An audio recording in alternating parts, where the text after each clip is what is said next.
Copyright disclaimer under Section 107 of the Copyright Act 1976. Allowance is made for fair use purposes such as criticism, comment, news reporting, scholarship, and research. Fair use is a use permitted by copyright statute that might otherwise be infringing. Non-profit, educational, or personal use tips the balance in favor of fair use.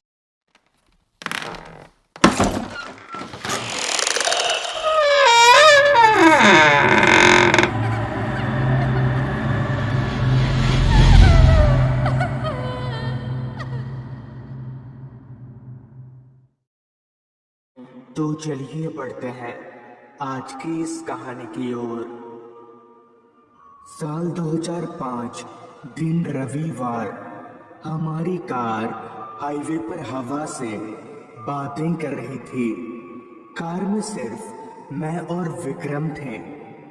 Vikram मेरे बचपन का दोस्त है। हालांकि मेरे बहुत से दोस्त हैं, मगर कौन किधर है पता नहीं। एक विक्रम ही है जो फिलहाल मेरे कांटेक्ट में है। फिलहाल हम दोनों किसी हिल स्टेशन की तलाश में निकले हैं। हिल स्टेशन जाने का हमारा एक ही मकसद था, शांति और सुकून। कार विक्रम चला रहा था। सूरज ढल चुका था, मगर थोड़ी थोड़ी रोशनी अभी भी थी। इतने में ही कार चला रहे विक्रम ने गाड़ी के स्पीकर का वॉल्यूम कम करते हुए कहा, भाई वैसे हम लोग जा कहाँ रहे हैं? अभी तक तूने बताया नहीं मुझे। इस पर मैं बोला, तू बस गाड़ी चलाता जा, सब पता चल जाएगा। मैंने ये बोलकर विक्रम को टाल तो दिया था, लेकिन असल में मुझे भी पता नहीं था कि जाना कहाँ है। मैं तो ये सोचकर निकला था कि सिर्फ सफर के मजे लेंगे और जब थक जाएंगे तब किसी होटल में रुकेंगे। खैर, अब तक पूरी तरह से अंधेरा हो चुका था और रास्ते पर रोशनी का एकमात्र जरिया कार की हेडलाइट थी। पहाड़ों की ठंडक और ताजी हवा, आखिर जिस चीज के लिए हम दोनों इतनी दूर आए थे वो मिल ही गया। ऐसे ही कुछ घंटे ड्राइव करने के बाद रात हो गई। तभी विक्रम बोला, यार कहीं रुककर खाना वाना खा लेते हैं, फिर चलेंगे। भूख तो मुझे भी बहुत तेज लगी थी, इसलिए मैंने भी सहमति जता दी। जिसके बाद रात का खाना खाने के लिए हम लोग एक ढाबे पर रुके। मैं जैसे ही गाड़ी से उतरा कि एक ठंडी हवा के झोंके ने शरीर के अंदर हड्डियों को भी कपकपा दिया। खैर, हम दोनों ने ढाबे पर खाना खाया और खाना पीना हो जाने के बाद गाड़ी लेकर वापस आगे बढ़ने लगे। क्योंकि विक्रम काफी देर से ड्राइव कर रहा था, इसलिए गाड़ी की स्टीयरिंग अब मेरे हाथों में थी। रात के उस काले अंधेरे में रास्ते पर हमारी कार के अलावा अब कोई गाड़ी नजर नहीं आ रही थी। सुनसान रास्ते पर हमारी कार अभी आगे बढ़ ही रही थी कि तभी विक्रम बोला, यार यहाँ कुछ अजीब नहीं है? मतलब एक भी गाड़ी नहीं है और इतना अंधेरा। शायद विक्रम के ये बोलने की ही देरी थी कि तभी तेजी से रास्ते पर दौड़ती हमारी कार झटके खाकर अचानक ही बंद पड़ गई। मैंने गाड़ी रीस्टार्ट करने की कोशिश भी की, मगर कार स्टार्ट ना होने की जिद पर अड़ी रही। लिहाजा मैं और विक्रम हम दोनों गाड़ी से बाहर निकले और बोनट खोलकर इंजन की जांच करने लगे। मगर इंजन में तो सब कुछ ठीक ही दिख रहा था। जब बहुत ढूंढने के बाद भी इंजन में कोई फॉल्ट नहीं मिला तो मैंने बोला, यार अब क्या करना है? इस पर विक्रम बोला, अब क्या, यहाँ इस जंगल में थोड़ी कोई मैकेनिक मिलेगा। अब बैठो किसी का। बात पूरी किए बिना ही विक्रम रुक गया और मेरे पीछे गौर से कुछ देखने लगा। मैं पीछे मुड़ा तो विक्रम की तरह ही मेरी भी आंखें फटी की फटी रह गई, क्योंकि मेरे पीछे रास्ते के किनारे झाड़ियों में किसी की आंखें चमक रही थी।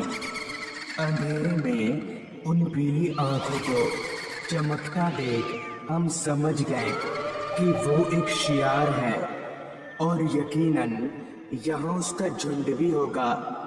यही सोचकर डर से मैं और विक्रम वापस गाड़ी में आकर बैठ गए। अब हम लोग बुरी तरह से फंस चुके थे, क्योंकि ना तो उस रास्ते से एक भी गाड़ी गुजर रही थी और न ही हमारी कार स्टार्ट हो रही थी। ऊपर से जंगली जानवरों का खौफ। अभी हम दोनों यहाँ से निकलने का कोई तरीका सोच ही रहे थे कि तभी मेरे पास वाली खिड़की के कांच पर किसी ने दस्तक दिया। हैरान निगाहों से मैंने विंडो की ओर देखा तो एक आदमी हाथ में लालटेन लिए खड़ा था। मैंने विंडो को थोड़ा सा नीचे किया ताकि उसकी आवाज हम तक पहुंच सके। शीशा गिराते ही वो आदमी बोला, साहब मैं किशोर पास के गांव में ही रहता हूँ, आपको कोई मदद चाहिए क्या? हम दोनों ने सोचा इससे बात की जाए, शायद ये कोई मदद कर सके। लिहाजा मैंने खिड़की का शीशा गिराते हुए कहा, भाई साहब वो क्या है ना, हमारी गाड़ी खराब हो गई है और यहाँ से कोई गाड़ी भी नहीं गुजर रही, समझ नहीं आ रहा आप क्या करें। इस पर किशोर बोला, इस रास्ते से रात में कोई गाड़ी नहीं गुजरती साहब। एक काम करिए, आप लोग मेरे गांव चलिए, कल सुबह कुछ किया जाएगा। साहब ये इलाका ठीक नहीं है। डर तो हमें भी बहुत लग रहा था, लिहाजा हम दोनों किशोर के साथ जाने के लिए राजी हो गए। जिसके बाद हमने गाड़ी के सभी दरवाजों को अच्छे से लॉक किया और किशोर के साथ चल पड़े। किशोर के पीछे पीछे जंगलों के भीतर हम आगे बढ़े जा रहे थे। तभी मैंने किशोर से पूछा, किशोर तुम कुछ बोल रहे थे कि यहाँ रात में कोई गाड़ी नहीं गुजरती, पर क्यों? इस पर किशोर बोला, वो क्या है ना साहब, यहाँ जंगली जानवरों का बड़ा आतंक है। दिन में तो फिर भी एक दो गाड़ियाँ गुजरती हैं, मगर रात में कोई नहीं गुजरता। फिर मैंने बोला, अच्छा पर तुम यहाँ रात में, तुमको डर नहीं लगता? इस पर किशोर बोला, हमें कैसा डर, हम गांव के लोग हैं ना, हमें पता है कि जंगली जानवरों से कैसे मुकाबला करना है। कुछ देर चलने के बाद कोई गांव तो नहीं, मगर हाँ एक बड़ा सा घर दिखा। घर की हालत किसी सूखे हुए लकड़ी की तरह थी। दीवारों में मोटी मोटी दरारें पड़ चुकी थी। तभी किशोर उस घर के दरवाजे पर रुकते हुए बोला, साहब आज रात आप लोग यहीं रुक जाइए। इस पर मैंने बोला, पर तुमने तो बताया था कि कोई गांव है। तो किशोर बोला, गांव है पर थोड़ा आगे। गांव में कहाँ रहिएगा आप, यहीं रुकिए, ठीक रहेगा। मैंने और विक्रम ने सोचा रात भर रुक जाते हैं। वैसे भी खाली सड़क पर रुकने से तो चार दीवारी के अंदर रहना ही बेहतर रहेगा। जिसके बाद किशोर ने घर का ताला खोला और हम तीनों घर के अंदर दाखिल हुए। अंदर से घर की हालत और भी ज्यादा खराब थी। धूल की एक मोटी चादर चारों तरफ पसरी हुई थी। खैर किशोर हमें एक कमरे में ले गया, जहां एक पलंग पर बिस्तर लगा हुआ था। उसने बिस्तर पर फैले धूल को थोड़ा बहुत झाड़ दिया और अपनी लालटेन को वहीं जमीन पर रखते हुए बोला, आप दोनों यहीं सो जाइए, मैं बाहर हूँ, कोई जरूरत पड़े तो बाहर आकर मुझे बोलिएगा। इतना बोलकर किशोर उस कमरे से निकल गया। जमीन पर रखे लालटेन की रोशनी में मैंने एक नजर उस कमरे को अच्छे से देखा। कमरे में एक दीवार पर एक छोटा सा फोटो फ्रेम था। मैंने लालटेन को जमीन पर से उठाकर अपने हाथों में लिया और चलकर उस फोटो फ्रेम के पास गया।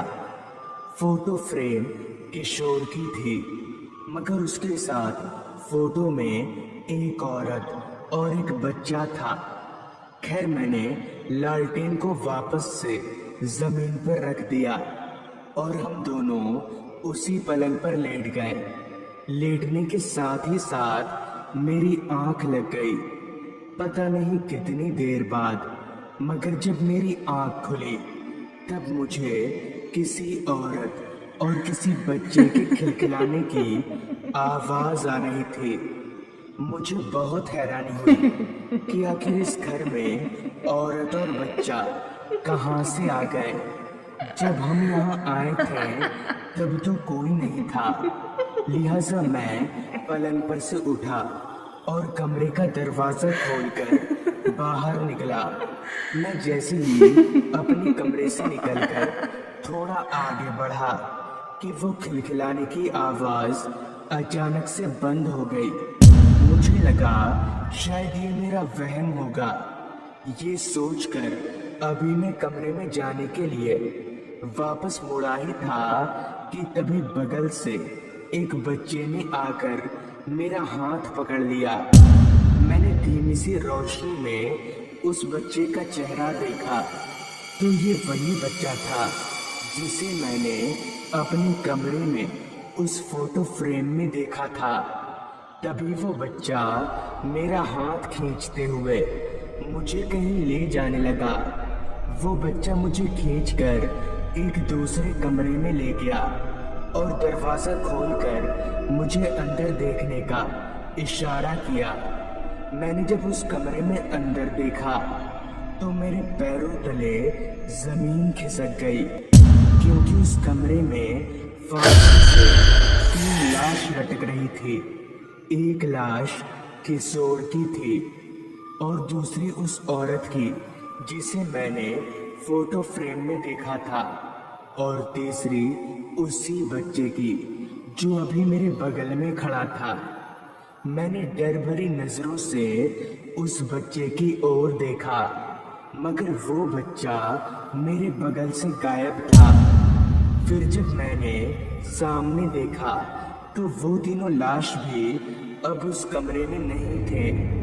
ये सब देखकर मैं समझ गया था कि जरूर दाल में कुछ काला है। लिहाजा मैं वापस अपने कमरे में गया और विक्रम को उठाकर सारी बात बताने के बाद हम लोग वहां से भाग निकले।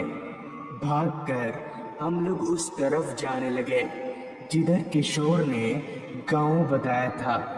हम लोग भागकर सीधे उस गांव में पहुंचे और वहां के लोगों को सारी बात बता दी, जिस पर उन्होंने बताया कि दरअसल वो लड़का किशोर का बेटा था और वो फोटो वाली औरत उसकी पत्नी।